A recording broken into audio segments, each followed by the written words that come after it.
వాళ్ళు ఏం ప్రామిస్ చేశారు అధ్యక్ష? ఇంటింటికి రేషన్ ఇస్తామని అన్నారు అధ్యక్ష. కానీ ఏ వ్యాన్ కూడా ఎవరింటికి వెళ్ళదు అధ్యక్ష. ఆ వీధి చివర్లో నిలబడి కొద్దిసేపు ఉండి వెళ్ళిపోయి ఎవరైతే ఆ సమయానికి లేరో, వాళ్ళు రాలేదో, వాళ్ళకి సరుకు అందించలేదనేది. గౌరవ మంత్రి గారు అంటారు, ఏవైతే రేషన్ సప్లై చేసే వెహికల్స్ ఎక్కడో వీధి చివరిని ఆపి వాళ్ళు రాకపోతే వెళ్ళిపోయారు అంట. ఇంకా వాళ్ళకి ఆ నెల రేషన్ లేనట్లే అంట. గత 5 ఏళ్ళు వైసీపీ ప్రభుత్వంలో ఏ ఒక్కరైనా కూడా ఇటువంటి కంప్లైంట్ చేశారా? ఎన్ని కంప్లైంట్లు ఉన్నాయి రాష్ట్రంలో ఒకసారి తీయండి.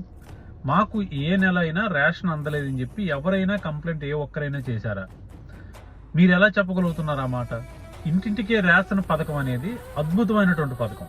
ఈ రోజు మీరు ఏం చేస్తున్నారు? రేషన్ దుకాణాలకే పంపించి గంటల కొద్ది లైన్లో నిలబడడం, ఆ వృద్ధులు ఏ ఆసరా ఇంట్లో లేని వాళ్ళు వెళ్ళి కిలోమీటర్లు ఉంటే 2 కిలోమీటర్లు ఉంటే అక్కడి నుంచి తెచ్చుకొని వాళ్ళ ఇంటికి తెచ్చుకోవాలి మోసుకొని.